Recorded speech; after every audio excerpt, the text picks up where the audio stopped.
anaendelea kusema lakini anasema hivi, Mungu anaweza kubadilisha utawala wa nchi yetu kama akipendezwa kufanya hivyo, lakini njia zake zi juu sana kuliko njia zetu na mawazo yake ya juu sana kuliko ya kwetu. Isaya 55:8-9. Hivyo basi mpaka sasa, ikiwa hajamuondoa mtawala tulionaye,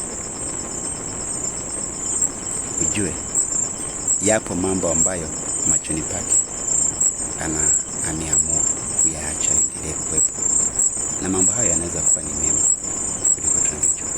Labda ndio ufafanuzi kidogo. Tuna takribani watu zaidi ya milioni 60 katika nchi yetu, na katika hao wapo wazee, wapo wamama, watoto ambao hata hawajui chochote juu ya habari ya maandamano. Ikiwa maandamano ya watu 20,000 yanaweza kusababisha upotevu wa amani ya watu hao, kwa hekima ya Mungu ninachokiona, anaweza kuona bora watu 20,000 wafe kuliko watu milioni 60 kuangamia. Sisemi kwamba amefanya hivyo, ila ninajaribu kuonyesha kwamba hekima yake ilivyo juu kuliko tunavyoweza kuona.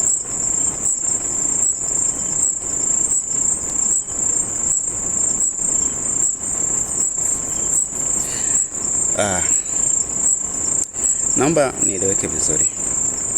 Sio kwamba nafurahia juu ya mambo mabaya yanayoweza kuwa yanaendelea hapa, lakini Mungu pia hafurahii mauti ya watu. Ila kwa ajili ya amani na usalama wa watu wengi, Mungu anaweza kuruhusu vifo vya watu wachache kuliko watu wengi kuangamia. Tunaweza tukashuhudia hayo katika neno lake kupitia taifa la Israeli, kupitia wasi wa Kora, Dathani na Abiramu.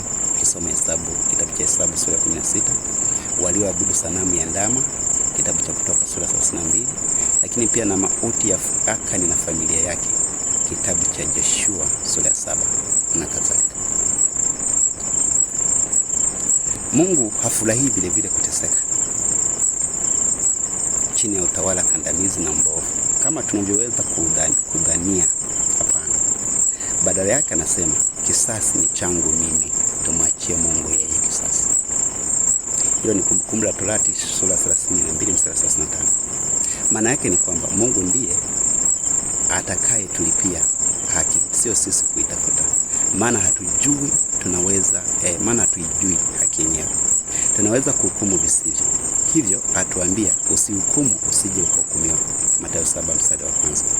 Tunaweza kusema kwamba mtawala ni muuaji. Kumbe Mungu anatuona pia sisi ni wauaji, pengine kuliko hata yeye. Maana kila amchukiaye ndugu yake ni muuaji. Yohana wa 1:3-15. Je, hatumchukui rais? Na rais si ndugu yetu, Tanzania mwenzetu? Na sisi machoni pa Mungu tunahesabika kama wauaji. Tufanye nini basi kwa ajili ya usalama wetu? Mungu anatuambia hivi, kila mtu aitii mamlaka iliyo kuu, kwa maana hakuna mamlaka isiyotoka kwa Mungu. Warumi 13:1. Huyo awe rais au waziri ambaye unaona kama hakutendei haki, Mungu anakuambia mtii. Kwa nini lakini anakuambia mtii? Ni kwa sababu kupitia kumtii unamtii Mungu aliyekwambia mtii. Vile vile kupitia utii huo kuna kitu kibaya ambacho Mungu anataka kutukinga nacho. Kama nilivyosema, inawezekana laiti tungetii hao watu waliokufa kati ya 1,000 hadi 10,000, pengine wangekuwa bado wako hai, na hao wanaogulia majeraha wasingekuwa na majeraha hayo tena. Maana yake Mungu alitaka tusife, alitaka tusiingie katika matatizo hayo.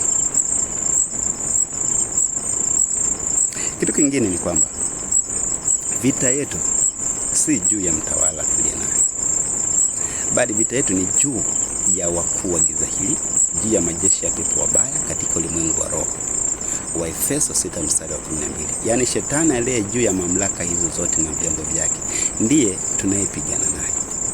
Huyo rais ambaye tunatamani atoke kama anafanya mabaya ni majeshi ya shetani yaliyo nyuma yake. Hivyo tukimpiga vita yeye, tutakuwa hatumpigi adui yetu, bali ndugu yetu.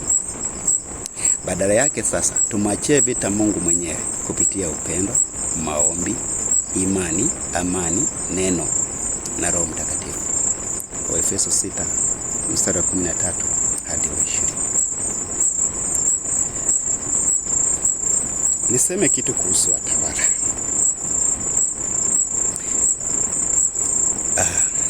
Ndugu zangu Watanzania wenzangu mlio katika mamlaka ya utawala, unaweza kuwa ni wabalozi, sijua nyumba 10, mwenyekiti wa kitongoji, mwenyekiti wa kijiji, diwani, mkuu wa wilaya, mkurugenzi, mkuu wa mkoa, wabunge, mawaziri, polisi, mwanajeshi, mtumishi katika taasisi za umma, mamlaka zote za kiutawala na rais.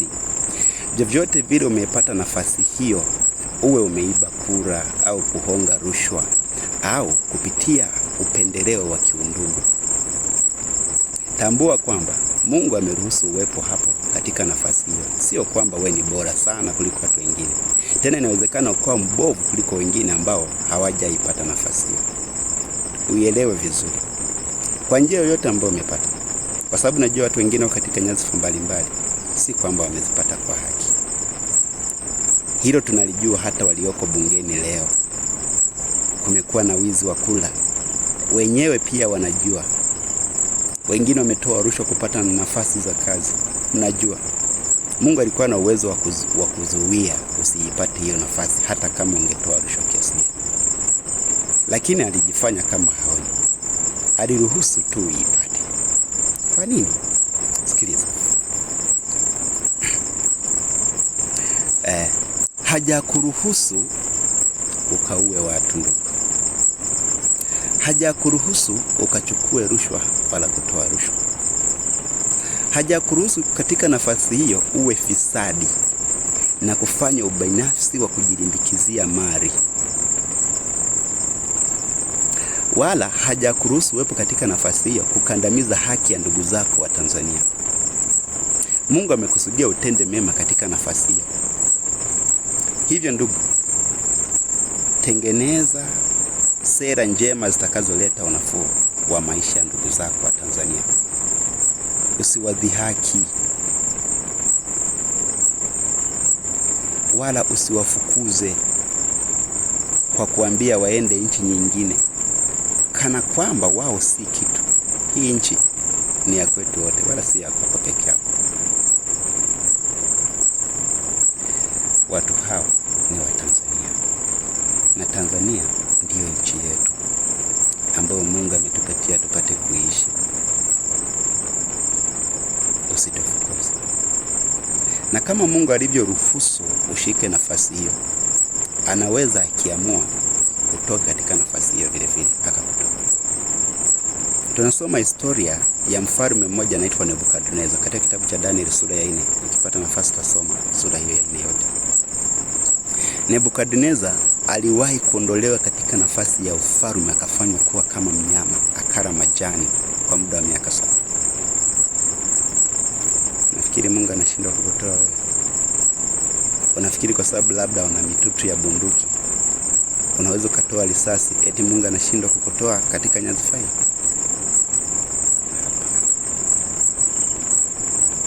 Anayaweza, ila hajafanya hivyo. Anatamani utende yaliyo mazuri. Wewe ni ndugu yetu sisi wa Tanzania. Usitufanyie kana kwamba sisi sio ndugu zako. Mungu hajakupa nafasi kutufanyia haya. Hivyo ndugu zangu wa Tanzania, tutafute amani kwa kukataa kila mbinu ya shetani anayotuletea ili kututia katika machafuko na upotevu wa amani. Na kusihi kijana mwenzangu, jenzi, wazee na watawala, tuwe wahubiri wa amani. Kataa maandamano, hayatatupa faida. Badala yake tutapata hasara, tena hasara kubwa. Mtawala, tumia lugha ya upendo katika kuhimiza amani na sio lugha ya ghadhabu, maana jawabu la upole hugeuza hasira, bali neno liumizalo huchochea ghadhabu. Methali sura ya 15 mstari wa 1. Ushindi kwa shetani daima unaonekana katika kushindwa. Yaani tunapoonekana kama tumeshindwa, ndio tunakuwa tumemshinda shetani. Iko hivi, Yesu Kristo alikufa msalabani. Wakati walikuwa wanamwambia ajiokoe mwenyewe msalabani, walitaka ingie katika vita aliyokuwa anachochea shetani. Kitendo cha Yesu cha kutofanya hizo, alionekana kama ameshindwa, lakini alishinda vita. Kwa hiyo kumshinda shetani kunapatikana katika kushindwa.